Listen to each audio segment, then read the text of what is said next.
Hi, this is MJ Martinez from the Claims Adjusted podcast under InsurTechs.io. And I have a very special guest today. We've been talking for a while. We've been exchanging ideas. We share the same passion for claims. We share the same passion for improving the claims, ecosystem and of course, claims in general. So I wanted to go ahead and introduce Timon Gregg. He is the co-founder and CEO of Strala. So I don't want to steal his thunder, so I'll let him kind of give us a little bit about himself and tell us a little bit about your journey, and then we'll go into what your passion is and what Strala can do for the insurance ecosystem. So it's all yours, man. Perfect. Thank you, MJ, and thank you very much for having me on here. As you said, we've been talking a bit before, and I think me and you, we very quickly bonded over the pain points that most claims adjusters feel, and that there are ways to solve them. And I think this is kind of what Strala was born out of. My co-founder Armando was a postgraduate AI researcher and then worked at a company called Quantco, where he kind of led the claims automation team and worked with a variety of different carriers on really looking at what are the biggest problems in claims. How do we make that better with technology? And what do I mean by better? Better means a few things. Better is one, for the insurance company. How do we make this more efficient? Better is also for the claims adjusters. How do we automate the work that they hate? How do we get that manual, repetitive, boring stuff that leads to all the burnout that claims adjusters are experiencing? How do we get that away? And how do we make life better for the claimants? How do we give you quicker claims? How do we give you a more transparent claims experience? How do we make you happy while we give you a claim? And so this is kind of the underlying thesis where you say, okay, a lot is not going right in claims and a lot could be done better, partially with the help of technology. And then my background is I graduated from the University of Oxford and then worked for a bit from algorithmic energy trading to private equity, and kind of came together with him and said, okay, there's this huge problem here. There's a lot of people, both the claimants and the claims adjusters, that are heavily suffering under this. Let's build a new company to make this better. And so the vision of Strala is to use technology to help improve claims. What does this mean specifically? We do two main things. The big vision for Strala is to build this AI TPA, where claims are adjusted with the help of AI. So an AI-enhanced TPA.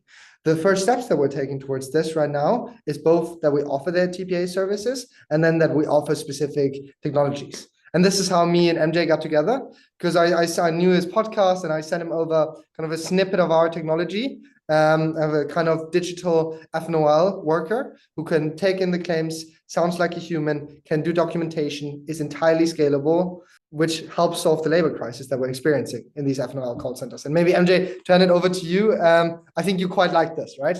Yes. So when you first sent me that information, I was really curious. I'm always curious about things that will help us in the claims sector of the industry. So I've been from the bottom all the way to the top. I have a passion for frontline employees and the pains that they go through every single day. And just with my experience and my personal experience, when you showed me, snippets and little examples of what Strala can do, I literally, I think I said this, quote unquote, I got the chills. Yeah. I got the chills when I saw what it was capable of, because that's something that I've always wanted. That's the pie in the sky that I always thought about, as a claims adjuster. And so, when you're thinking about it, in my career, when technology started coming out, even like during the period of like InsurTechs, 1.0, where everybody was just like innovating, just trying to get new technology out there, see what sticks, what have you. We were spoon-fed a lot of that technology. And sometimes that technology doesn't necessarily, yes, it's created with positive intention, but for the most part, when you use it and when they spoon feed it to us, or they tell us to use it, because obviously they probably spent money on this software, but it's not good. You don't want it, right? Yeah. It's not good. We don't want it. The biggest complaint is that we get these tools that look like they've never, well, let me put it this way. They look like the people that designed it have never sat in my spot as a claims adjuster. And that's something that I've actually, fell in love with, when we met. is because you know the pain points. You come from an insurance background. There's no better tool that you can create that embodies the actual pain points of the adjuster from experience, not just from a report that you read or information that you got from somewhere. Exactly. Strala was founded out of my co-founder seeing this and saying, okay, we need to do better. And we can do better with technology. And I prepared this for the interview because I was looking back through our chat. I remember the message you sent me after I sent you the kind of demo. You said, I'm highly impressed. I've been in claims for 23 years and I've heard nothing like this. And these are the kind of things that, like, as a startup founder, when you hear this, you're like, yes, I'm solving a really important problem and I'm solving it for people I care about. And this is kind of like the ultimate happiness that you can get for us. Oh, I bet. And when we were switching messages back and forth, I mean, I was just really excited to meet you and to hear what Strala is all about. And then when I saw those examples, it was the icing on the cake. I mean, I see this. It's just the demo was the first example, and then me and you, I showed you the full platform, and you saw, like, most of the pain points in your life, they can be taken away. That's the thing. I know I'd asked you before about this, but I'm sure some of the guests may want to know. But as far as like error rate, how accurate is it? Because that's one of the biggest concerns, obviously, with AI. They want to know what's feeding the algorithms. What kind of errors there are compared to humans, right? And so, do you have any information on that? So there's a twofold answer to that. One, with any AI model that we run, we get it double checked by at least two other AI models. So you can imagine it as like one person doing something, a second person checking up on that, and then a third person checking on the first and second person. And so each of these have error rates less than 1%. Together, combined, that error rate is a lot less than. And so the kind of benchmark, especially against humans, is that the error rate both we find in the kind of like communication aspect and then as well as in the kind of repetitive task automation tasks is benchmarked against humans is a lot less. And so this is something where we're actually, like, now, especially with the advancement in foundational models, the fidelity of these solutions is just incredible. Oh, I bet. And I guess if you can kind of walk, claims, you know Strala, know the process. I saw the process. You kind of explained it to me. I know you can't explain too much, but what does it look like for a claims adjuster? Because I really am passionate about it because claims adjusters are going to be looking at this and they're going to be wanting it, and this is something that, like I said, it's a pie in the sky that I've always thought about. But what does it look like right now? Like, let's take an example. Let's say physical damage claim. So you get your physical damage claim. At the moment, the current process is you have to pick up the phone at least once. Most likely you'll be having 2 to 3 conversations. Then you send a few emails just for the initial FNOL, the first notice of loss collection. All of this can be automated. Our voice AI takes the phone, you speak to the voice AI, and then it sends the emails and other follow-up phone calls, does this for you automatically. So that annoying part, you don't have to do. That is one of the less proprietary things at the moment that I will happily share. Hello, this is Sarah Mitchell from Strala. How can I assist you with your auto claim today? Hi, Sarah. My car got into a damage and it has a physical damage. Thank you for reaching out. First, may I have your full name, please? Yeah, my full name is Timon Gregg. Thank you, Mr. Timon Gregg. Could you please provide your policy number? I don't think I have it with me. I was too stressed and I can't find it. I understand you're stressed, Mr. Gregg, and that's completely okay. We can proceed without the policy number. Could you tell me when this incident occurred? I'll need the date and approximate time. Yeah, it happened on January the 6th at like 3:20 p.m., for example. Thank you for providing that information. I have noted that the incident occurred on January 6th at approximately 3:20 p.m. Could you please describe what happened in detail? So I was driving down Washington Lane in San Francisco, and then a Tesla hit my Ford from the side, and then another truck hit me from the back. I understand this must have been very distressing, Mr. Gregg. Let me confirm what you've shared. You were driving on Washington Lane in San Francisco when a Tesla hit you from the side, and then a truck hit you from behind. Is that correct? Now, could you please tell me about your vehicle? What's the make and model of your car? And so it goes on and on. And both me and this is the kind of F&O process, and the AI is very understanding. It gets my feelings and gets what I'm feeling, which is very important for the claimants. And it records all of that and puts that into the claims management system. Yeah, it picked up on the tone, and it empathized. And we spend, I used to be a trainer in the claims organization for another company, but it takes a lot of time to train empathy.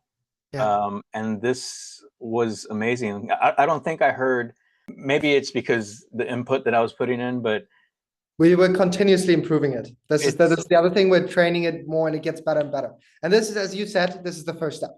So we're at the FNOL. We've got the FNOL information. The normal thing that you do now is you look through 1,000 policies and you do the coverage checks. Especially if you work at a TPA, this is one of many clients that you're handling. So you have to context switch every time. And just doing a coverage check can often take you from 10 to 30 minutes. And it's not doing coverage check is not something that most people like, to be frank. I hate it. I hate coverage checks. Exactly.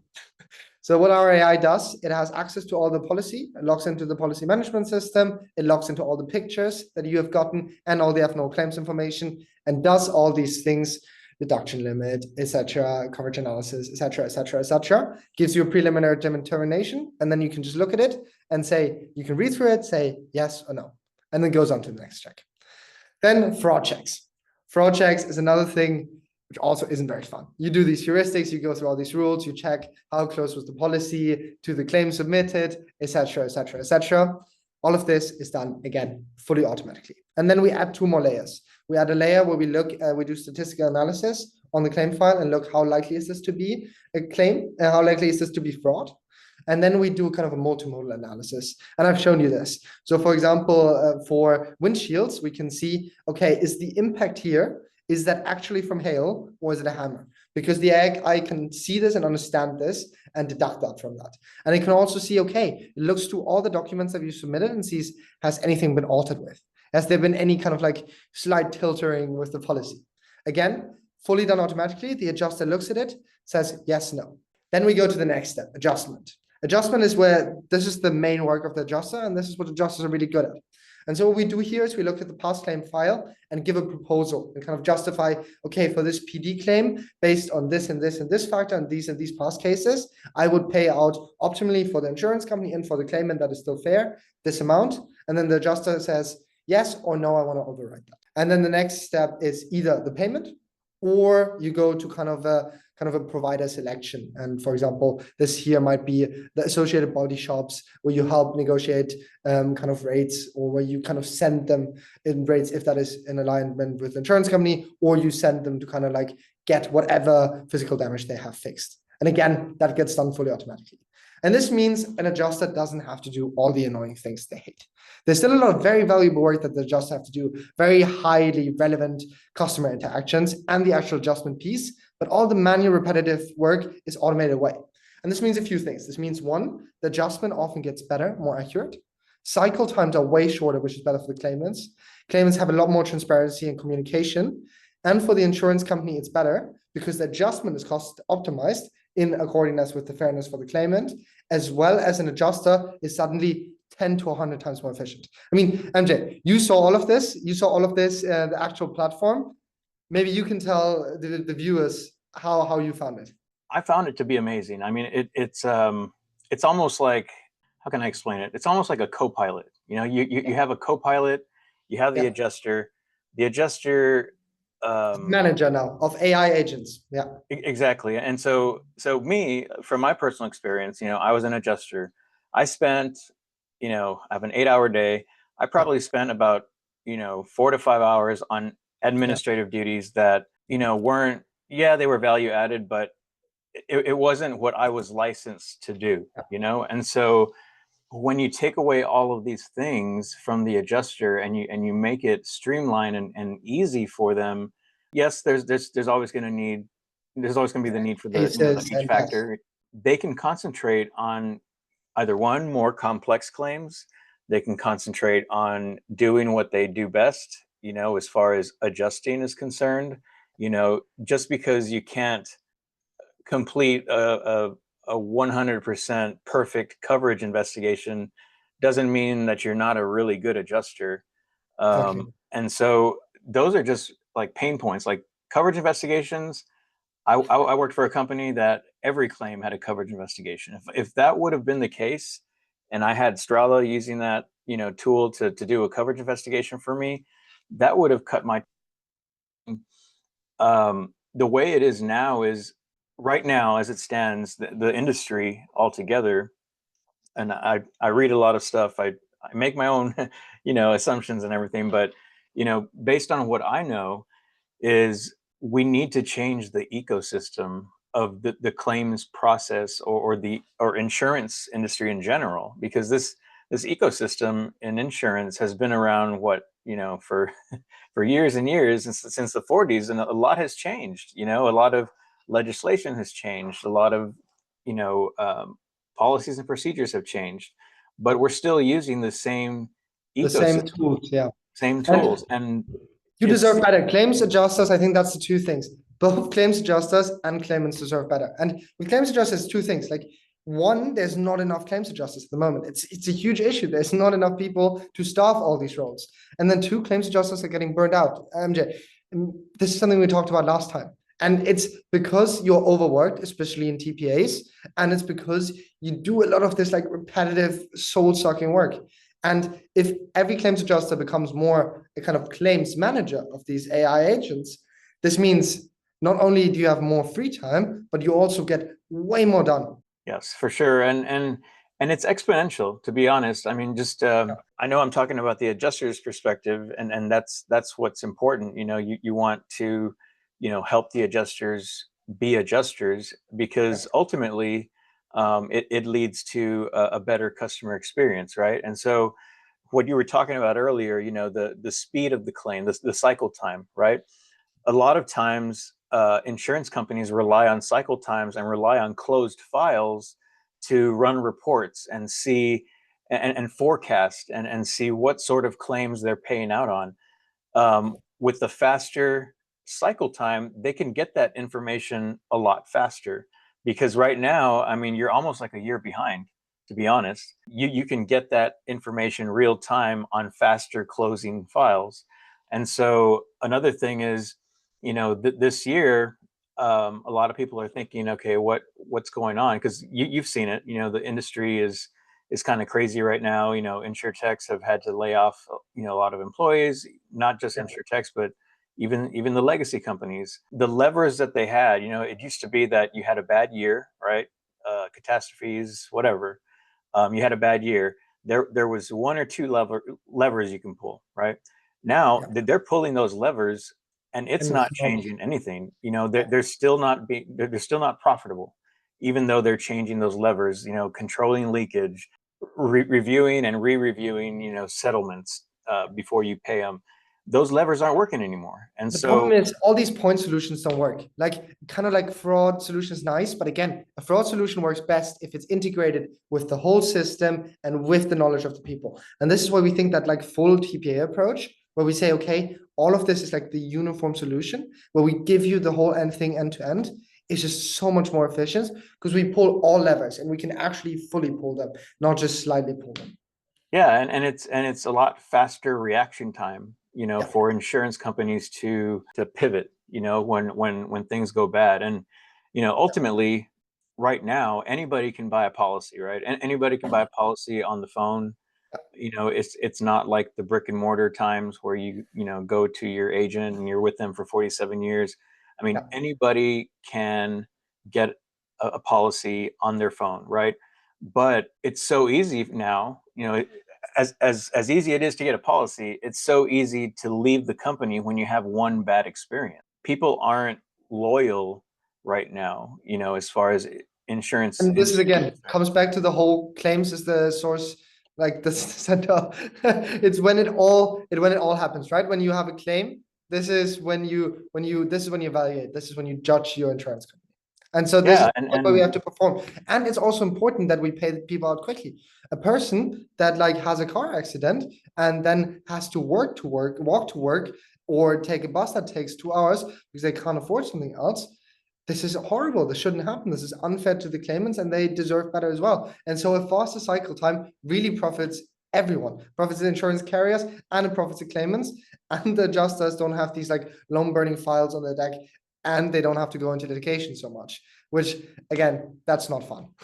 Yeah, and like you said, I mean, you hit it, you hit the you hit the nail right on the head. I mean, it's exponential. You know, a faster cycle time on repairs is a faster return of the rental. You know, a faster Earning, cycle yeah. time, on repairs will give you more data, faster data that you can get, real time. The biggest thing is, with stuff like Strala, that's what I feel needs to happen. I feel that insurance companies need to look at, because everyone always thinks, a lot of people don't invest a lot of money in the claims organizations, because why? We're the ones that spend all the money, so they spend all their money investing on policies and underwriting, when in fact they should be spending money on the claims organization. It's not just cost. I think that's the other thing. Claims has so much valuable data that at the moment is not being taken. But the data claims collect is about the customer behavior, about like really valuable insights for underwriting. If we can get all of that data in a unified database and give that, for example, to underwriting, claims can be a source of revenue and can be a source of profitability and not just costs. Exactly. And with these tools, companies could invest in the claims organization. I feel like customer loyalty will come back. You're going to buy a policy, you're going to have a great experience. They're going to end up staying with us because, it costs what, 3 times more to acquire an employee, or I'm sorry, a customer than keeping it or keeping them. So I think this is exponential. I love this. I love this tool. I love this software.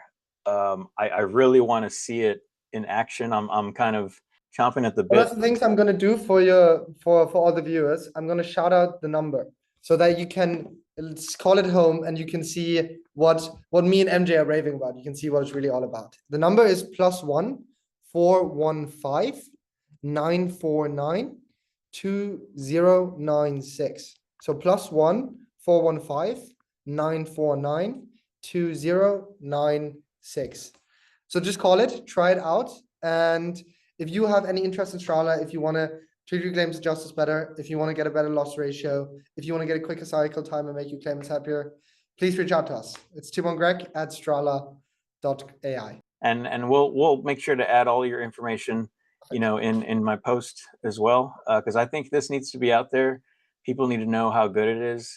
With the number that you just shared, I'm going to encourage everyone to give it a call. I even here at my day job, I was telling them, like, call this number, man. It's so cool. Like, it doesn't sound like the normal bot. It sounds like a human.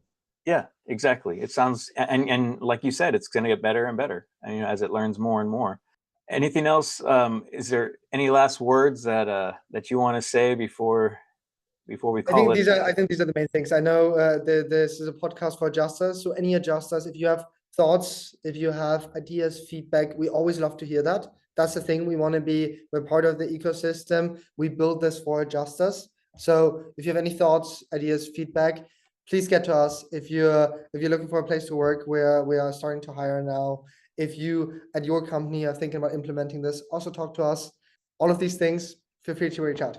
Well, I appreciate your time today. It was a pleasure having you on the show. I've been dying to get you on here so you can tell your story and really tell everyone about Strala, because I did get the chills, and I hope when they listen to this podcast or view this podcast, that they're going to get the same feeling. If they're passionate about claims, and if they're passionate about saving money and being profitable, I think this is the way to go. So I appreciate your time today. I know you have a really busy schedule, but I appreciate the time that you took to explain all this to us. So thank you very much. Thank you.